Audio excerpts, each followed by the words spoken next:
rero buriya gusenga muri ririya zina ukavuga ngo Mana ndibuka yuko wavuze ngo uri Jehova Jire, Imana ituma byose biboneka. Waratubwiye ngo uzaba Jehova Rafa, Imana idukiza indwara zose. None ndasengera umuryango wanjye ngo turinde indwara dukize nizo turwaye. Waratubwiye ngo uzaba Jehova Shalom, utanga amahoro mu muryango, utanga amahoro mu bana, utanga amahoro mu gihugu. Waratubwiye ngo uzaba Jehova Rafa, Imana idukiza byose. Waratubwiye ngo uzaba Jehova Shama, Imana ibana natwe, ujye ubana natwe mu rugendo, nitujya kuryama tubere maso. Umva, rero hari ugusenga kuba dufite icyo usaba, ugasenga gusa wibutsa umutima wawe ko ufite Imana iteye ityo. Haleluya. Ibyo rero bituma ukura mu mbaraga. Reka ngane ku musozo. Umuntu umwe yabivuze neza, aravuga ngo ririya zina ry'Imana, Yesu yavuze ngo izina ryawe, iryo zina Jehova ryubahwe, ngo ni sheke isinye. Ahubwo nta nubwo yaduhaye sheke Imana, yo yaduhaye shekiye. Tekereza umuntu ateruye shekiye, umuntu w'umubosi uvuze ko konte ye idashobora kunyeganyega niyo wagira uti. Buriya reka mbabwire, nka Bill Gates aguhaye konte ye akakubwira ati nukena ujye usinya ukureho amafaranga, ushobora gusinya ntinanyeganyege. Umuntu ufite miliyari 90 z'amadolari kuri konte, miliyari 90 z'amadolari niyo wagura inzu ukongera ukagura indi, aya mazu yo muri Kigali ukayagura, konte ye yabikiriho amafaranga. Kandi aramutse aguhaye shekiye ntiwajya unatinyuka no gukuraho menshi, waba uvuga ngo atazangaya, ukajya ukuraho yo kurya ibijumba kandi washoboraga kurya muri Marriott. Kuko burya niko tubaho. Imana yaduhaye shekiye, iravuga ngo niba wumva ufite ubukene ujye usinya hano, uvuge ngo Jehova Jire, Imana ituma biboneka. Hano ikibazo cyavutse, none ndagusaba. Akakubwira ati sindi Jehova Jire se, ibi nabyo bizaboneka. Turi mu cyumweru cyo gukura mu gusenga, niko topic yitwa gukura mu gusenga. Rero bayimpa naratekereze ni ugukura mu gusenga, ni ukuvuga ngo tugiye gukura mu buryo dusenga cyangwa tugiye gukura kubwo gusenga. Ariko ndimo kuyitekerezaho nsanga byombi muzabibona, nzagenda mbyigisha byombi, kuko hamwe mu hantu umukristo akurira ni mu masengesho. Haleluya. Hamwe mu hantu umukristo akurira ni mu masengesho. Tuziga duhereye ku magambo umwami Yesu yigishije abigishwa be. Turasoma muri Luka igice cya 11, muhumure rwose time management ndayikora neza. Luka igice cya 11 turava ku murongo wa mbere, ngo nuko ari ahantu hamwe asenga, arangije umwe mu bigishwa be aramubwira ati databuja twigishe gusenga nkuko Yohana yigishije abigishwa be. Gukura mu gusenga. Aba bigishwa ba Yesu barasengaga, ariko buriya hari igihe ujya ahantu ukabona umuntu asenga, cyangwa ukabona umuntu abwiriza, cyangwa ukabona umuntu akora ikindi kintu, ukavuga ariko uwampa kanaka uyu nguyu akanyigisha gukora kiriya kintu. Abigishwa ba Yesu baramwitegereje ngo arasenga, agomba kuba yarasenze igihe kirekire. Bageze baravuga ati koma uyu mugabo abigenza ate ngo asenge yegukamo? Kuko narabibonye iri sengesho n'abakristo bashatse barikora. Twajyaga dukora amasengesho, yewe nabaye muri training y'abanyamasengesho igihe kinini, ntoza abantu bitwa abarinzi b'inkiki. Noneho nkabwira abantu nitugiye gusengera igihugu, mu minota 3 abantu bose babaga bakamye babuze icyo basengera. Mwakamye muti ko mwagezeho mukantererana mugahagarara? Uzi impamvu? Abantu benshi mu mutwe wabo ubabwiye ngo basenge, bafite ahantu bagarukira, bafite ahantu batarenga. Ni naho bariya bigishwa bakwiye kubwira Yesu ngo ariko twigishe gusenga. Ubigenza ute ngo usenge kuri yusenga? Aravuga ati rero ngiye kubigisha uko muzajya musenga. Kiriya twita isengesho rya data wa twese, anfite ubundi ririya ntabwo ari isengesho, ni framework, ni igipimo, ni ibintu, ni ingingo zitandukanye z'ibyo wigiraho gusenga, z'ibyo ugomba gusengera. Arababwira ngo nimujya gusenga, arababwira ati nimusenga mujye muvuga muti, nimusenga when you pray, bivuga ngo arasipoza, aratekereza yuko basenga. Arababwira ngo noneho nimusenga, ntabwo yavuze ngo nimuramuka musenze, kuko abantu bamwe baba muri nimuramuka musenze. Hari abantu bamwe bafite mu mitekerereze yabo ngo ariko kuki ari ngombwa gusenga, ngo ubundi ibyo ubwira Imana ngo ntibibizi. Iyo mitekerereze cyane cyane muri ino minsi irimo iragenda ikura. Abantu benshi kubera ko bazi ko Imana idukunda, hari na benshi tujya tuganira bakabimbwira ngo ariko ngo pastor ngo tubwire ngo ko Imana idukunda ikabizi byose n'ibyo nkenera ikabibizi, kuki ari ngombwa kubiyibwira? Buriya rero ikintu abantu batarasobanukirwa, ntabwo gusenga si uguha Imana amabwiriza, gusenga si ukubwira Imana ibyo itazi, gusenga ni ukuvugana n'Imana. Muzitegereze neza muri Bibiliya, Yesu yavuze ngo nimusenga, when you pray, nimusenga, bivuga ngo we ategereje yuko basenga. Ntabwo avuga ngo nimuramuka musenze, ntabwo ari if you pray, ni when you pray. Izo ntuza zombi ziratandukanye. Ntabwo yavuze ngo if you pray, yaravuze ngo when you pray. Bivuga ngo ntegereje yuko muzajya musenga. Kubera iki? Gusenga ni ukuvugana n'Imana, kandi kuvugana n'Imana si ngombwa kuba ufite icyo uyisaba. Aho niho abantu benshi binabagorera. Abantu benshi bazi ko gusenga ari ugusabiriza, ndetse abantu benshi muzumva badasenga bavuga ngo ariko se ngo umuntu ajya imbere y'Imana gutondagura amago. Hari abantu nkimara gukizwa, hari abantu twakoranaga kuri universite bakambwira ngo biriya ni ibintu by'abantu bishobeye. Hari n'abajya babivuga muzabyumva ngo abantu ngo, hari n'uwigeze kubivuga muri conference, si ngombwa ko subiramo ngo mvuge amazina, aravuga ngo rwose ngo banyakubahwa ngo dukwiye gusesengura, ngo abanyarwanda barihebye, ngo basigaye basenga cyane. So meaning ngo abantu basengeshwa nuko bihebye, ariko turaza kubibona ntabwo gusenga niyo utihebye, ahubwo if anything niba hariho ikintu kibaho, iyo utihebye nibwo usenga amasengesho meza. Haleluya. Donc hari umuntu usengeshwa nuko ati, icyo gihe nashimye n'umwe mu bantu bari muri iyo summit, yarabwiye ati ariko harimo bamwe muri twebwe dusenga kandi tutihebye, dusenga kuko tuzi Imana yacu. Haleluya. Kuko ntabwo dusenga kuko twebwe umunsi tuzakosora imyumvire y'abantu bibwira ko abantu basenga kuko bihebye, hazakosoreka ikintu cyinshi kandi abantu bazakura mu buryo bwo gusenga. Umunsi natwe ubwacu b'abakristo bicaye hano tuzumva ko gusenga atari ugusabiriza, hazahinduka byinshi mu buzima bwacu. Kuko nzagenda mbibasubiriramo, buriya gusenga kimwe mu bintu bizamura umukristo mu gukura kwe, habamo no gusenga. Turaza guhera ku cyo turi buhere uyu munsi. Arababwira ati nimusenga mujye muvuga ngo data wa twese uri mu ijuru. Oya, mu ijuru iyo iba muri Matayo, muri Luka ntabwo irimo. Data wa twese, izina ryawe ryubahwe, ubwami bwawe buze, uko bukeye ujye uduha ibyo kurya byacu by'uwo munsi, utubabarire ibyaha byacu kuko natwe tuharira abarimo imyenda yacu bose, kandi ntuduhane mu bitwoshye. Arababwira ati ninde muri mwe ufite inshuti wayisanga mu gicuku akayibwira ati inshuti yanjye nzimanira imitsima 3 kuko inshuti yanjye impingutseho ivuye mu rugendo, none nkaba ntafite icyo nyizimanira? Uwo munsi akamusubiza ati windushya, namaze kugarira, ndaryamye, n'abanje nuko sinshoboye kubyuka ngo nyiguhe. Ndababwira yuko nubwo atabyukijwe no kuyimuhera ko ari inshuti ye, ariko kuko amutitirije biramubyutsa muhe ibyo ashaka byose. Nanjye ndababwira nti musabe muzahabwa, mushake muzabona, mukomange ku rugi muzakingurirwa, kuko umuntu wese usaba ahabwa, ushatse abona, nukomanga agakingurirwa.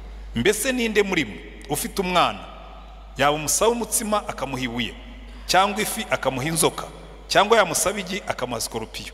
None se ko muzi guha abana banyu ibyiza kandi muri babi, so mu ijuru ntazarushaho rwose guha umwuka wera abamumusabye. Haleluya.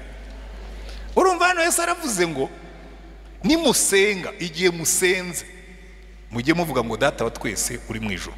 Hari ibintu bitanu tuziga kuko iki cyumweru gifite iminsi 5, y'amasengesho niyo tuzamara uyu munsi. Turiga ririya jambo rya mbere rivuga ngo data wa twese izina ryawe ryubahwe. Amen. Data wa twese izina ryawe ryubahwe. Icya kabiri tuziga kiravuga ngo ubwami bwawe buze, kuko kimwe mu bintu bizatuma dukura. Yesu yigeze kubwira abigishwa barababwira ngo mubanze mushake ubwami bw'Imana no gukiranuka kwayo, ibindi byose muzabyongererwa. Iki nacyo ni ikintu abantu batarasobanukirwa.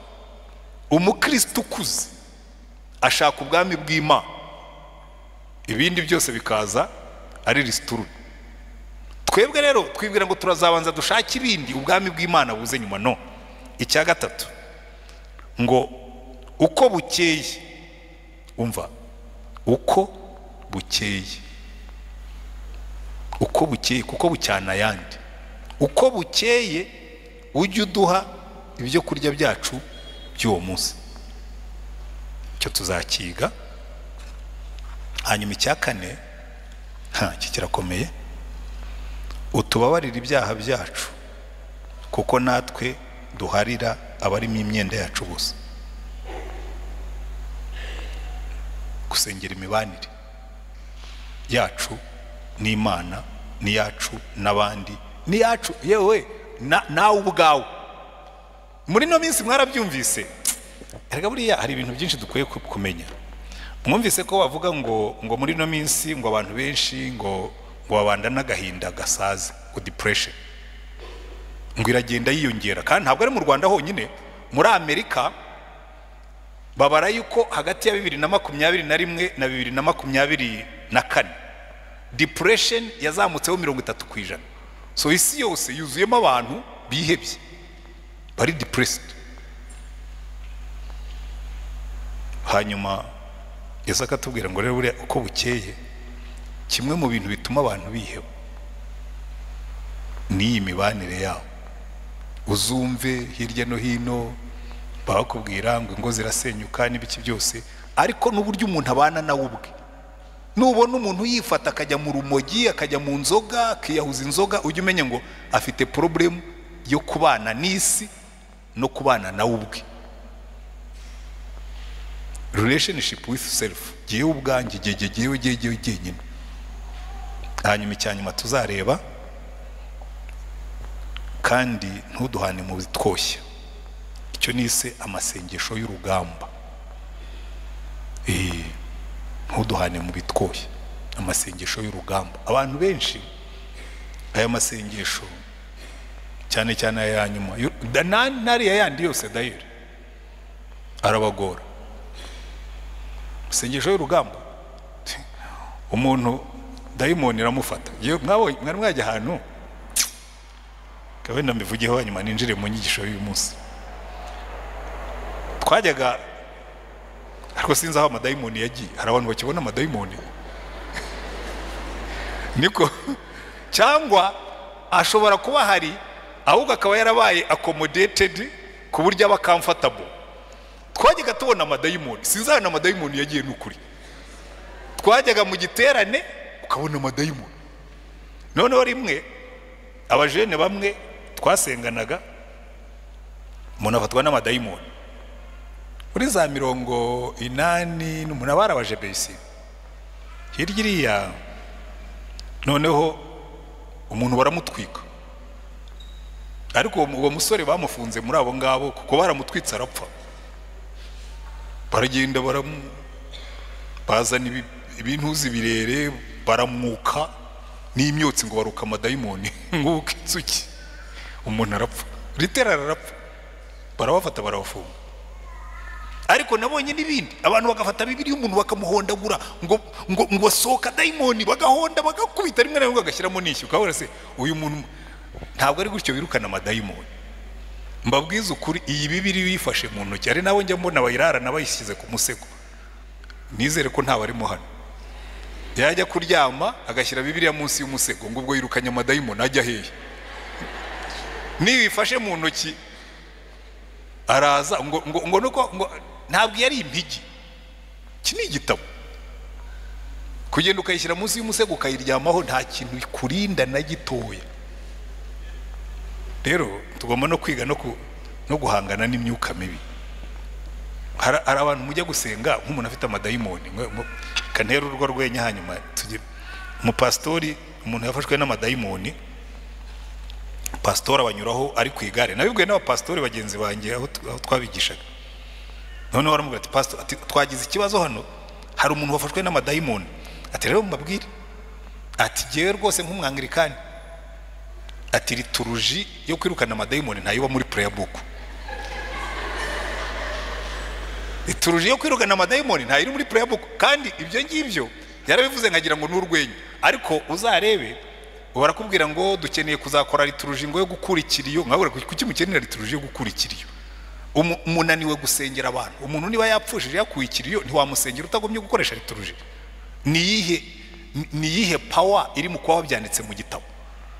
Kuko uyu muntu wapfushije hari uzapfusha umwana, agahinda ke ntikangana n'uwapfushije umukecuru w'imyaka 100.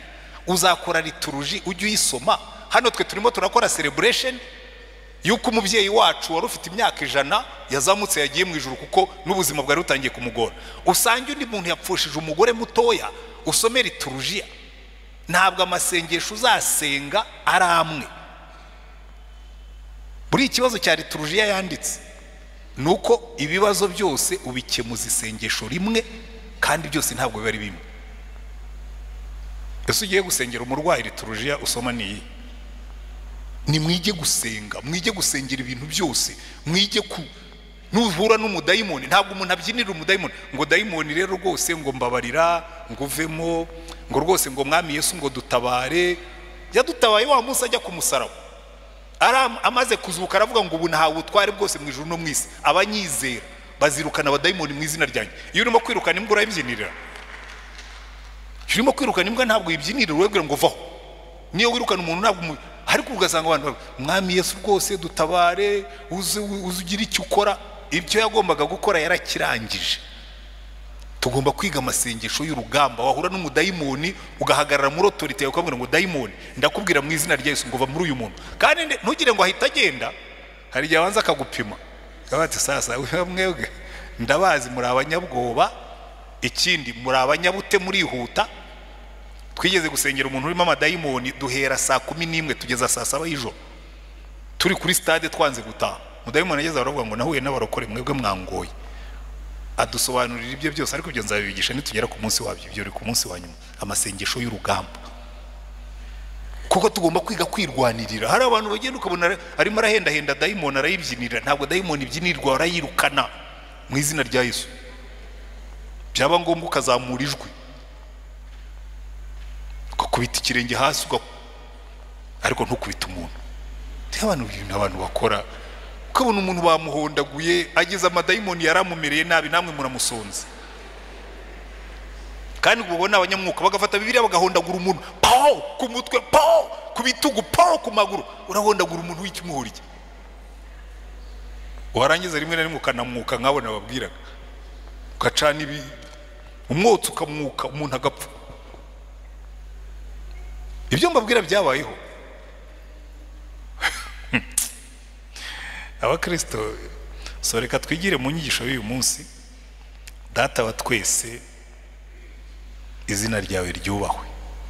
Buriya ahakubiyemo amagambo abiri nshaka ko yari dutindaho uyu munsi.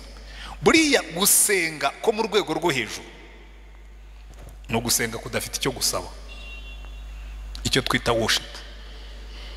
Niba hari igihe kijya kimbera cyiza kikanyongerera imbaraga, niyo nicaye nkibuka yuko Imana ari data. Kuko buriya igituma abakristo benshi bagira intege nke, ntabwo bazi identite yabo, ntabwo bazi abaribo. Mbere yuko unasenga, umunsi uziga kwicara, ukicara mu rugo rwawe ugafata umwanya ukavuga ngo Mana ndagushimira yuko wabigambiriye, ntabigusabye, ntari nanavuka, ntari nanaremwa, ukagambirira yuko nzaba umwana wawe. Ndagushimira ko watanze Yesu akajya ku musaraba ndenda kubabwiza ukuri si ukubabeshya. Iyo ntangiye gusenga gutyo nshobora kurondogora, kuko urondora ibintu Imana yashyize muri rya jambo data wa twese. Ikibazo dufite, abantu benshi bavukiye iruhande rw'abapapa irresponsible, ku buryo iyo uvuze ngo papa, ngo Imana ni data, ahita yumva swati wa mupapa w'umusinzi, cyangwa kumva wa mupapa ufite inkoni, akumva wa mupapa uvuga nabi. Niyo mpamvu abantu benshi bafite Imana ikambije agahanga. Imana yabo ihora ihekenya amenyo, Imana yabo ihora yiteguye kubakubita. Aragenda yatinda gutanga icyacumi kabimuvunya ukuguru, yatinda gutanga icyacumi umwana we akaba aguye mu muriro, yatinda gutanga icyacumi abapolisi daso ikabiramufashe. Ntimurumva bene ubwo buhamya ngo natinze gutanga icyacumi ngo bukeye ngo ngiye kuzunguza ngo dasiramfata. Yagufashe kuko hari itegeko ribuza kuzunguza, ntabwo yagufashe kubera ko utatanze icyacumi. N'uwagitanze baramufata. Ariko kubera inyigisho twigishije, dufite Imana ikambije agahanga, ihekenya amenyo, ifite igikoni. Ariko uyu data wa twese, umva, reka mubumvishe niba bikunda. Buriya kumenya Imana nka data nicyo kizakuvura indwara nyinshi abantu benshi barwaye. Ibibazo bizabaho pe, erega burya n'abana b'abakire baca mu bibazo, si byose? N'abana b'abakire baca mu bibazo, ariko iyo ageze mu bibazo baravuga ati hari ikintu kimwe nzi, buriya ndahamagara papa. Amafaranga bayanyibye ariko ndabizi papa, papa ya mafaranga wari wampaye bayibye, mwana wa nta kibazo, reka nkoherereze momo. Ukabuzi ngo mfite papa, iyo ikibazo kivutse ndamwizera kandi nawe aranyizera arankunda, iyo ngize ikibazo icyo ari cyo cyose mpamagara papa. Haleluya. Uzi umupapa dufite utwihanganira no mu ntege nke zacu. Rimwe na rimwe abantu ntabwo bajya babyumva.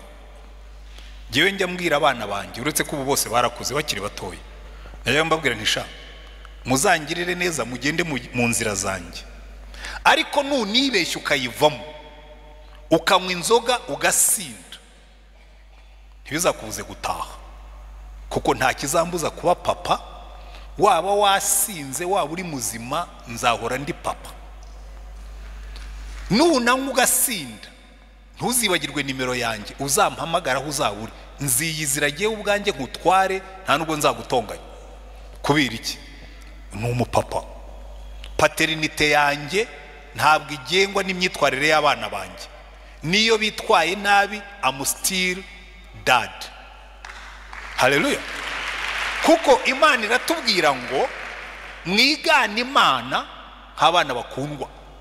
So iyo uri papa, uba papa muri kondisiyo zose. Niyo mpamvu wa mwana w'ikirara yagiye ngiyo ngo yaye ubutunzi bwe bwose kubw'ubugoryi bwe, ariko igihe kigeze yaravuga ati mva, aho kwicwa n'inzara hano ndagiye ingurube, ndatashye ndasaba ubugaragu kwa data, kuko kwa data n'abagaragu baho bararya bagahaga. So aho kugira ngo nicwe n'inzara ndi hano, ndatashye.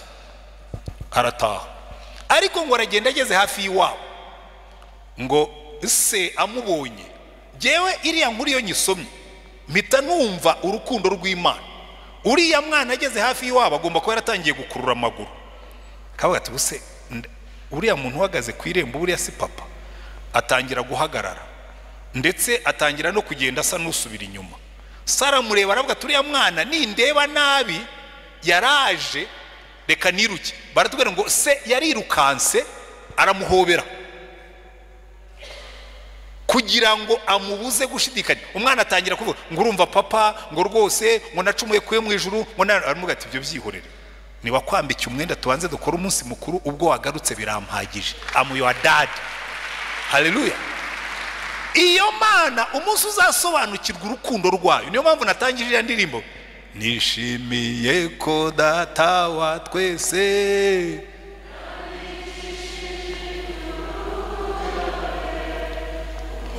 Imana yavuze byose, nta kiruta ikiko Yesu ankunda, nishimiye ko Yesu ankunda, arankunda koko arankunda, nishimiye ko Yesu ankunda nubwo ntakwiri.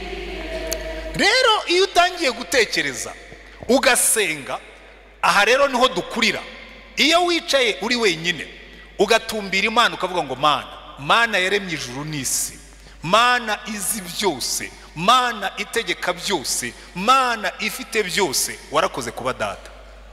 Hari ibintu bitangira guhinduka muri wowe.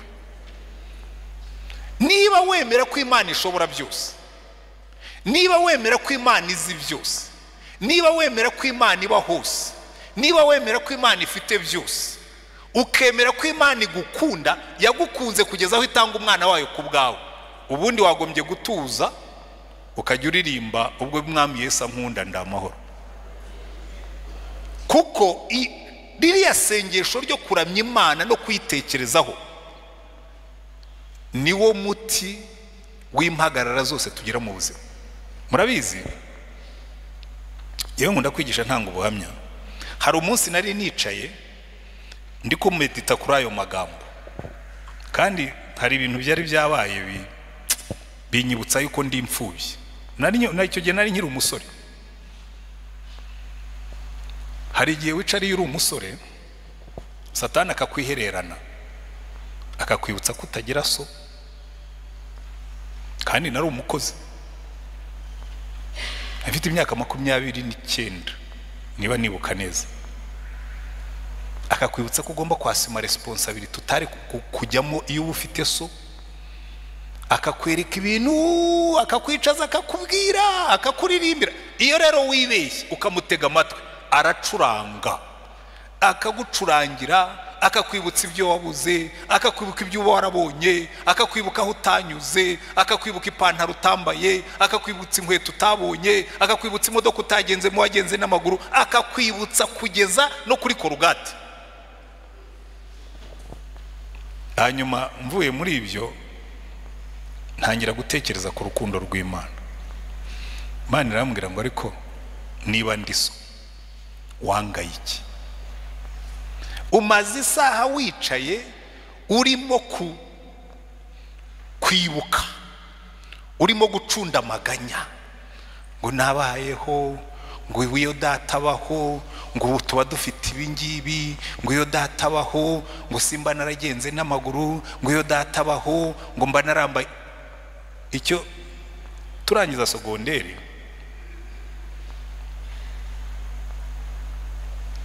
naratashye nsanga iwacu hateye indwara y'uburenge. Suko twari tuza oya, hateye indwara y'uburenge. Noneho ubwo tomatikoma amafaranga ntayo. Ndaza amafaranga nyashaka muri bene wacu, nabyo ntibyagenda neza. Hanyuma kwiga ndabireka, ariko ndabireka mu mutwe kuko Imana ntiyabyemeye ko mbireka. Haza undi muntu amafaranga arayamo, ariko ampaye ishuri, ubwayo kugura inkweto, ipantaro, bya bindi bambara nyine barangije. Ndagenda nduma karungu, shinga iryinyo kuri ndavuga nti twebwe mu seminari twambaraga amakabutura. Ndavuga nti yewe nzafata ikabutura yanjye, twazishyiraga munsi y'amatora zigasohoka muziteye nk'izatewe ipasi. Ari umuntu wateye umwenda n'amatora, twazitereshaga amatora. Nzayikubita amatora nindangiza nambare mfate diplome yanjye, ntabwo kizambuza kuyifata, nari n'umuhanga mu ishuri. Ariko burya Imana yo, haza umwarimu umwe arandeba aramubwira ati ko mbona muri no minsi wijimye. Ubundi ndirarira, burya muri kamera yanjye yewe ndirarira kugira ngo nzakubwira ibibazo byanjye, ubwo nuko mba nasumbirijwe. Uretse ko bunakijwe ndabivuga da, ndamubwira. Arambwira ati rero ndatereka mubwire, tereka mu mafaranga ugenda ugura ipantaro, ugura inkweto, ugure n'ishati yo kurangizanya. Harayamo ku kibazo kiba kirakemutse. Imana imbera data ikoresheje undi muntu. Rero ariko nibibuza yuko wicara ukavuga ngo why is it, kuki nagombaga gufashwa n'undi muntu kandi nari mfite data w'umucuruzi wari kuba afite amafaranga. iyo ikintu bita orphan spirit, umwuka w'ubupfubyi. N'ubu bamwe mwicayemo hano, impamvu ubu buhamya mbubahaye ndabizi neza, simbishidikanya, harimo bamwe mu bufite. Harimo bamwe mwicayemo hano mu bufite. Uri mukuru, ushobora no kuba ufite akazi ariko ufite orphan spirit, kuko ntikuvamo, ni umwuka ukugendaho. Ikizawukuvura, icyo gihe Imana yarambwiye ngo nakubereye so, ngo aho wagenze n'amaguru naguhaye imbaraga, aho wabuze amafaranga narayaguhesheje. Ngo kandi niba ufite ushidikanya, subiza amaso inyuma urebe ku musozi w'iwanyu, n'abana bangahe bari bafite base akaba aribo bababuje kwiga? Sanga ahubwo ni majority. Aho mama yadukubitiraga kwiga, abandi barimo kuza babo kwiga. Shuje amaso inyuma sanga nigiye ufite diplome nini, kugeza uno munsi nigiye ufite masters na doctor ku musozi navutse. Imana irambwira ngo nakubereye so, ngo kandi buriya hari amagambo nkunda wo muri Yesu aravuga ngo narabahetse mukiri mu nda, ngo n'ubu ndabahetse, ngo nzabaheka kugeza imvi z'uruyenzi. Haleluya. Rero iyo utangiye gusenga uvuga ngo data wa twese uri mu ijuru, uravuga ngo Yesu, naba mfite data naba ntamufite, papa yaba ari mwiza yaba ari mubi, icyo nzi ni kimwe, mfite data unkunda, kandi we ashobora byose, kandi we abera ahantu hose icyarimwe, kandi we ategeka byose. Hari ibyo uzageraho bikugoye, nusubiza amaso inyuma usange niwe warimo kwandika amateka y'ubuzima bwawe ku rubaho rw'ibibazo. Haleluya. Ku rubaho rw'ibibazo akakwandikira amateka utatekerezaga.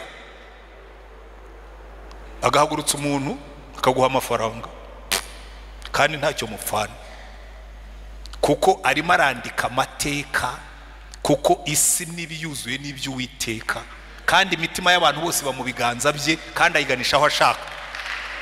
Haleluya. Jewe nabonye ukuboko kw'Imana data. Imana yigeze kumbwira ngo ngiye kukwereka ko ari giye utegeka isi n'ijuru. Bari bandinganije bamvana muri university banyohereza kwigisha muri Tronkome. Iyo leta yandinganije irahindukire mpa passport njya gukora masters mu Bwongereza. Imana irambwira ngo ibi ni giye ubitegeka, don't worry, ndiso. Haleluya. Kandi maze kwiga mu Bwongereza abantu bakambwira atari kwa kwigumiye hano, arambwira ngo taha. Iyo muzehe yavuze ngo taha urataha. Papa wa hariya hejuru yakubwiye ngo taha urataha. Twabaye mu nkambi byumba, banyohereza tike ngo njye kwiga mu Bwongereza muri 94. Madamu ashobora kubibabwira ko twari hamwe. Imana irambwira ngo ntugira aho ujya, sivyo naguhamagariye, guma hano ubabarane n'abandi banyarwanda uzishimana nawe, guma mu nkambi. Ariko iyo akubwiye ngo guma hanga araguherekeza. Njye nkundi imigani mishya wa jene bazanye ngo Imana igukerereje iragutegera kuko ni papa uruta abapapa bose. Haleluya. Buriya rero iyo dutangiye gusenga banza ugenzure niba wiyizi nk'umwana w'Imana, kubanza ukamenya huyu wa ukamenya uri we, wajya imbere y'Imana ukagenda nk'umwana ugiye kureba papa kandi umukunda, ko ntabwo ari papa ukambije agahanga, ntabwo ari papa uhekenya amenyo, ni papa ugukunda, wagukunze utaranakizwa. Njyabwira abantu nkabwira ni jewe umuntu wankunze nyiri umunyabyaha bizagenda bite nonaho narekeye kuba umunyabyaha. Ubu nyine mu ijuru nanjye bashobora kuba bandika nka Daniel ku marayika yamubwiraga ngo Daniel mugabo ukundwa, ukabuzi ngo mu ijuru ufite y'izina witwa mugabo ukundwa. Haleluya. Ko dufite data uri mu ijuru. Amen. Aha rero iyo bavuze ngo gukura mu gusenga, ni mwige guhindura amasengesho yanyu, ujye umara igihe kirekire unezererwa uyu data ugukunda, umushimira uko yagukunze, umushimira aho yakunyujije, umushimira ibyo yagukoreye, kuko numara kubimubwira nibizaba bihagaze imbere yawe uzajya ubwira ngo wakibazo we nigeze guhura na gikuru cyawe na sogokuru wawe twarahuye, kandi iyo papa nakureba igitsura urava mu nzira tu. Niyo mpamvu Imana yigeze gutuma kuri Zorobabeli iramubwira ngo nimugende mumbwire Zorobabeli ngo ya Mana yagukuye i Babuloni ikakuzana ikakugeza hano, ngo ibi ngibi ntibiguhangayike, ngo uwo musozi uguhagaze imbere ngo ndavuze ngo uzaba ikibaya, ngo kandi ubwire Zorobabeli ngo si kubw'imbaraga kandi si kubw'amaboko, ngo ni kubw'umwuka wanjye. Ariko niba mwamenyaga gusenga iyi data wa twese, ukahatinda, ukibuka ibyo yagukoreye, ukibuka aho yagukuye, ukibuka aho yakurindiye, ukibuka ibyo yaguhaye, ukibuka ibyo yagushubije, byajya bigutera imbaraga zo gusenga, kuvuga ngo naramubonye asubiza biriya n'ibi nabyo ndabiza azabikora. Haleluya. Aha rero niho imbaraga zo gusenga ziva, ugakura mu gusenga, kuko uzi ngo gusenga si ugusabiriza. Gusenga no kujya kwicarana na data wo mu ijuru ukamubwira ngo muze amuhera. Buriya kandi twese ababyaye murabizi, buriya aho abana banjye bamwe bamaze kurongorera, hari igihe ngira gutya nkabona umuhungu wanjye araje n'umukazana, nkumva kabisa ndanezerewe, nkavuga nti they are here. Bakicara rwose nkumva ndabanezerewe cyane. Umukobwa wanjye akazana n'umukwe n'abuzukuru, kuko bamwe bamaze kugira n'abuzukuru. Iyo babonye nyine wumva, buriya njya numva ukuntu Imana yumva imeze iyo duteranye nk'uko twaje kuyitaramira, kavuga ngo baje vraiment, wiremera baje, abana banjye baje. Haleluya. Sinzi niba mubyumva. Aha rero reka nsimbuke njye ku izina, kuko ndagira ngo turangize. Abaroma 18 aravuga ngo ariko iyi ngiyi itarimanya umwana wayo. Sindi wisubiraho kuko Serukiza yabitwigije rwose birebire. Abatanya Abaroma ariko mwampepe nkareba. Abatanya Abaroma, ndabona Abaroma baragakoze.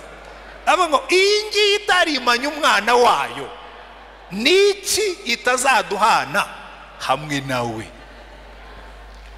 Kuko yatweretse ko idukunda itanga umwana wayo. Hariya rero niho ibanga ryacu riri. Icya kabiri aravuga ngo izina, nimubona mu Cyongereza muri Bibiliya izina ryanditse muri majuscule, izina ryawe ryubahwe. Ririya zina ni abayuda batinyaga kuvuga izina Jehova Yahwe, bakavuga ngo rya zina.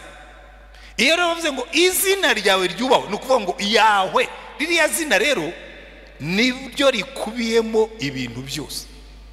Izina akabwira ngo iri zina mbahaye Jehova, Imana yarisobanuriye Mose irabwira ngo genda ubabwire ngo ndi. Buriya mu Kinyarwanda barahinduye baravuga ngo ni ndiho, mu Cyongereza baravuga ngo I am, mu Gifaransa bakavuga ngo je suis. Niryo zina ry'Imana. Umuntu aje akakubwira ngo ndi, uturinde ati ni ndi, uri ndi ikiza. Ariko iriya ndi muzarebe abantu bagiye bayuzuza bya zina Jehova ndi. Aburahamu yageze ku musozi wa Moriya, yaragiye gutamba umwana we. Imana iravuga ngo Aburahamu, nagira ngo ndebe yuko nkunda nkuko nkukunda. Dore isekurume y'ihene, nanjye kuvuga ngo ikimasa cy'ihene. Sisigaye tuvuga ibinyarwanda natwe dushaje bikaducanga. Ntabwo ihene igira ikimasa, igira isekurume. Dore isekurume y'ihene uyitambeho igitambo. Ahita uwo musozi avuga ngo ahangaha ni umusozi wa Jehova Jire. Yandi arayuzuza. Imana izatuma biboneka. Iryo zina ryubahwe. Haleluya. Nukuva mu yandi bagabo nukuvuga ngo iri zina nurivuga ujye uvuga ngo iri zina ryubahwe. Iri zina ni izina, ni igisubizo. Mose bari Refidimu barwana n'abamareki, bamaze kubatsinda ngo yubaka igicaniro, ngo akita Jehova Nisi, Imana iturwanirira. Arongera arasinya, Imana irasinya. Haleluya. Ahandi Imana ikavuga ngo ndi Imana ibakiza indwara Jehova Rafa. ahandi Imana ikavuga ngo ndi Imana ibaha amahoro Jehova Shalom, ahandi Imana ikavuga ngo ndi Imana ibana namwe Jehova Shama. Haleluya. Ibana nawe ugenda mu nzira, uri mu modoka, Jehova Shama, Imana ibana nawe, Imana ihaba. Niba mwabyumvaga, ukajya ugenda ukavuga ngo ufite Imana imvura indwara,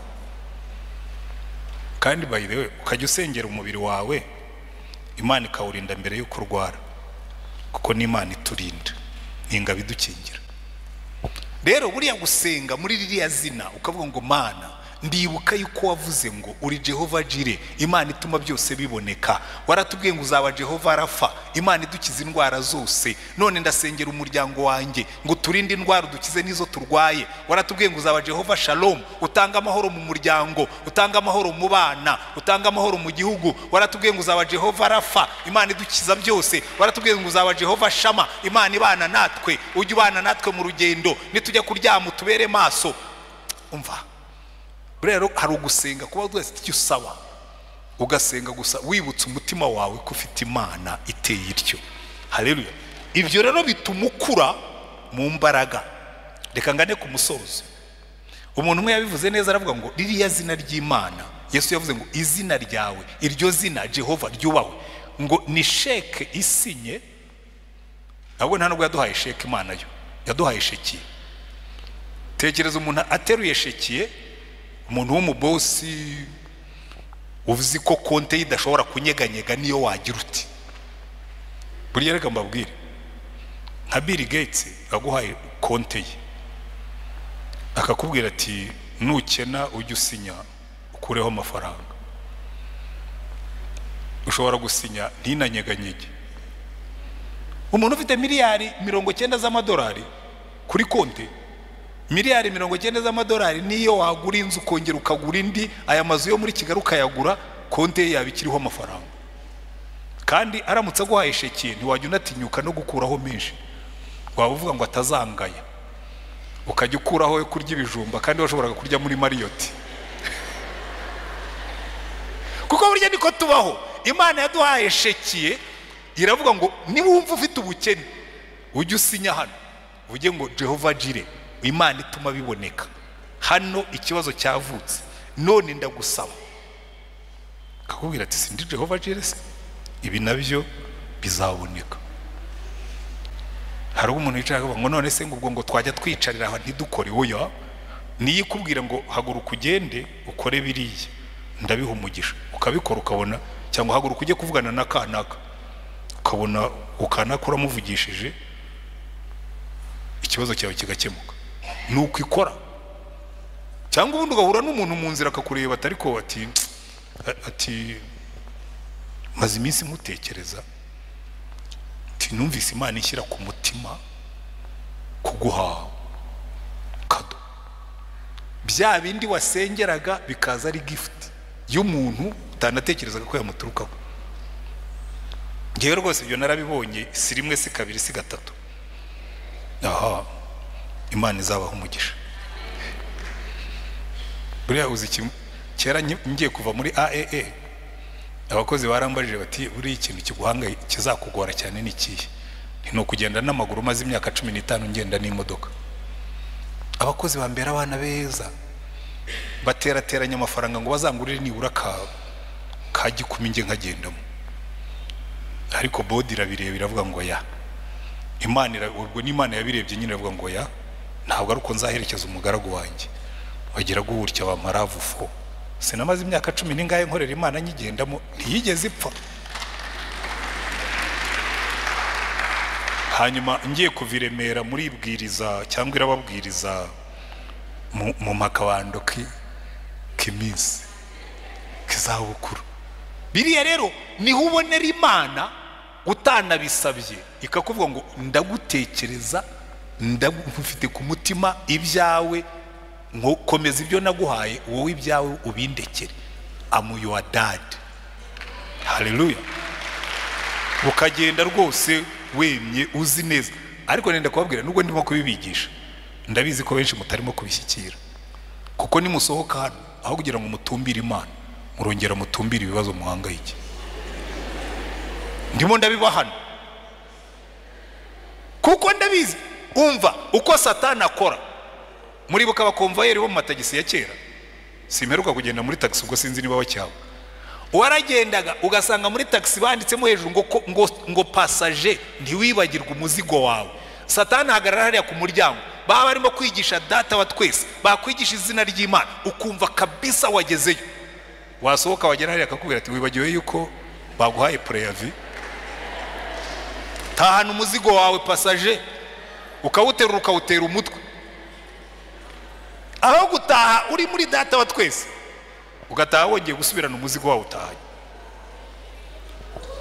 Ariko reka mbabwire ikintu turangiriza. Iyo sheke jya wibuka ko ihari, yaduhaye sheki kandi aravuga ngo ujye umutegereza ntuzarambirwe. Haleluya. Umutegereze wihanganye mu gihe cye gikwiriye. Niba utarabona igisubizo cy'ibyo wasengeye, izere ko Imana irimo kubiteka, nibimara gushya izabyarura ibikwereke. Haleluya. Aho gushyira amaso ku kibazo, utumbira uwo nguwo umubwira umwuva ndacyategereje, kandi igihe nkitegereje ngiye kukunezererwa. Zaburi imwe iravuga ngo wishimire Uwiteka, delight in the Lord. Wishimire Uwiteka nawe azaguha icyo umutima wawe wasabye. So ugende wicare wishimire Uwiteka, wishimire mu Mana, nawe azaguha ibyo wasabye. Kandi reka nsoze, gusenga gutyo biratuzamura pe. Umva reka mbabwire ikintu. Satani ari indirimbo nahoze numva kare ivuga ngo Satani nakwibutsa ibyo utazageraho, ujye umwibutsa aho Imana yagukuye nawe ikugejeje.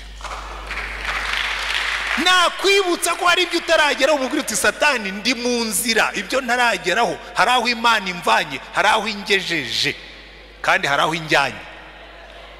Haleluya. Kuko muri Daniel baratubwira ngo abazi Imana yabo bazakora iby'ubutwari.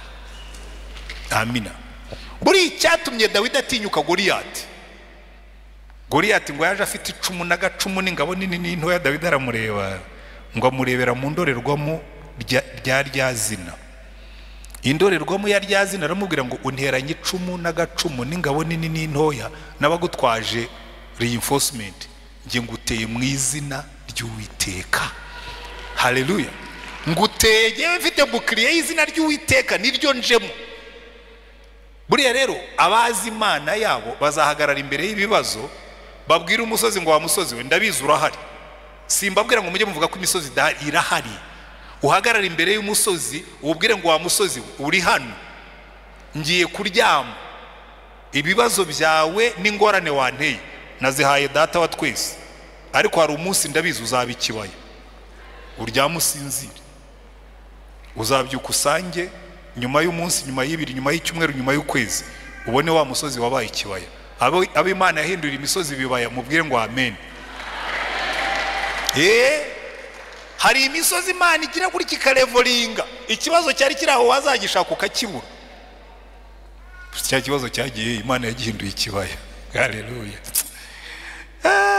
Dawidi atera Goliyati mu izina, aravuga ati jewe. Goliyati yaramurebye aravuga ati kumbona nta n'ibikoresho ufite, ntabwo wambaye igisirikare, nta n'ingabo, nta n'inkota, uzanye inkoni, bakubwiye ko ndi imbwa cyangwa ndi inyoni? Aramubwira atoya, nkuteye mu izina ry'Uwiteka, sinkeneye ibyo bindi, ibisigaye urahinduka ikibaya. Umwanya muto ibuye ryari ryamurambitse hasi, Dawidi yamukuyeho igihanga, yabaye ikibaya. Haleluya. Cyahoze ari umusozi imbere atashobora kureba inyuma, cyabaye ikibaya. Muribuka Kalebo na Yesu,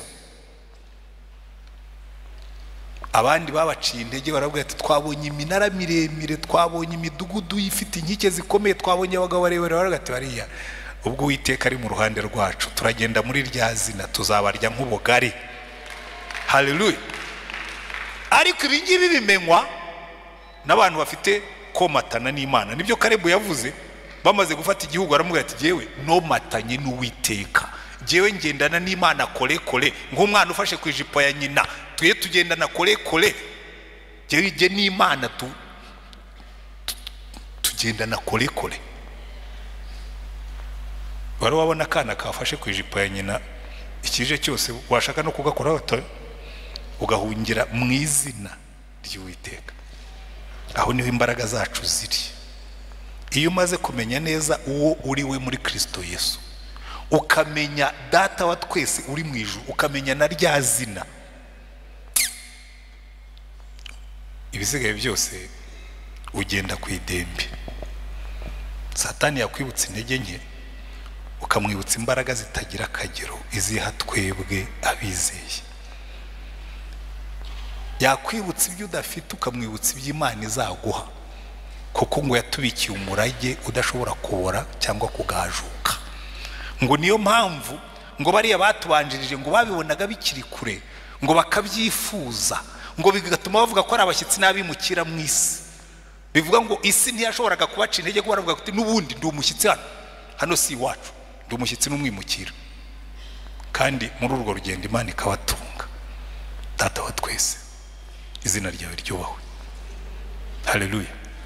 Ndagira ngo uyu mugoroba buri muntu wese aze kwiha umwanya, agende rwose ufata umwanya nk'iminota 5, 10 niba myinshi, 20 cyangwa nushaka kumara ijoro ryose urimo kwibuka iyo Mana Data wa twese, umubyeyi uruta ababyeyi bose, papa.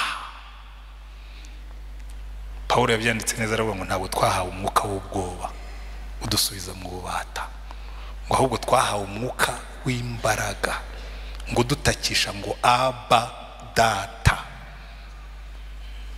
Ngo kandi ubwo turi abana, ngo turi n'abaragwa, turi abaraganwa na Kristo. Aho rero niho imbaraga zacu ziri. Reka dusenge Imana, kuko iyo nigije kuri iyi nyigisho nshobora kurondogora nkatinda, kubera ko hari iminsi njya mfata y'amasengesho atarayo gusaba, ayo kwikorera reinforcement, kwishyiramo imbaraga, nibuka uwo ndiwe muri Kristo Yesu, nkibuka n'Imana yanjye n'imbaraga zayo n'ubushobozi bwayo n'ubwenge bwayo n'ubunini bwayo, hanyuma nkavayo numva afite imbaraga nk'iz'intare. Haleluya. Cyane cyane when the going gets tough, abari buzajya usenga aya masengesho. Nubona ibintu byakomeye, nubona ibintu byagoranye, ujye ugenda wicara ahantu uvuge ngo ke mutima wanjye ntumpagararemo, ubu ngiye kwegera papa mbanze ninjiremo neza, nindangiza biriya ndavugana nabyo mvuyeyo. Haleluya. Hanyuma uzubihagarara imbere ubwire ngo mva rero tuzabyiga ku munsi wa nyuma. Hari umunsi natashye mu rugo nsanga umudayimoni yadufatiye umukozi, terura muniga mukubita hasi. Ndahagarara ndareba, nzenguruka inzu, ndabanza nyine ninjira mu izina. Mana njye kugukorera, nari mvuye hano muri Bible Study ari kwa mbere, njye kugukorera dayimoni asigare mu rugo rwanjye akora ibi ngibi. Arambwira ngo nabahaye ubutwari, ngo genda umwirukane. Ndagenda nahagaze imbere y'umudayimoni, ndamwira dayimoni hano ni iwanjye, I'm back. Mvira mu rugo bitaraba bibi. Ngiye kubona mbona umwana aregutse, va mu rugo dayimoni, mvira mu rugo, hano hakora iki? Ntabwo uri umushyitsi wanjye sinagutumiye, ariko ubanza wikomeze muri rya zina, wibuke uri we. Naho ubundi utibutse uri we, Satani akwirotoraho. Data wa twese uri mu ijuru, izina ryawe ryubahwe. Reka dusenge Imana. Turagushimye Mana yacu, ni umunezero wacu iteka ryose iyo twibutse uri we. Wowe Imana yaremye ijuru n'isi n'ibirimo byose, wowe Imana itegeka byose, icyo uvuze kikaba, icyo ukuyeho kikagenda. Wowe Imana izi byose, ikamenya ibyabanjije n'ibiriho n'ibizaza. Wowe Imana itunze byose, isi n'ibiyuzuye byose bikaba ubutunzi bwawe. Uri Imana yacu, ariko kuruta ibyo ngibyo nturi Imana yacu gusa, ahubwo ubyishakiye wowe bigambiriye.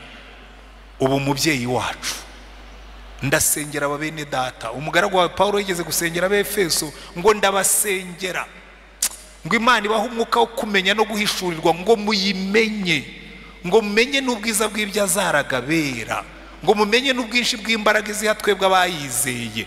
Mana udufashe, uduhe umwuka w'ubwenge no guhishurirwa, ngo tukumenye nka Data wa twese utazatwibagirwa, tukumenye nka Data wa twese utazatureka, tukumenye nka Data wa twese utwitayeho.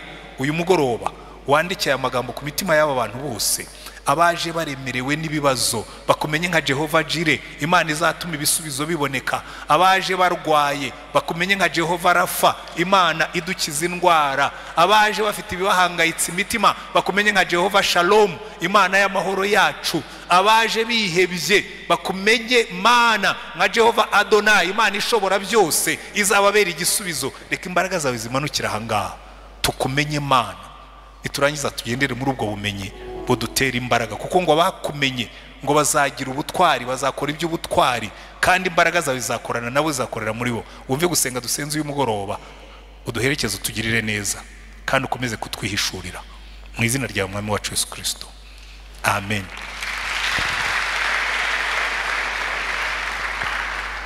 Mwafashe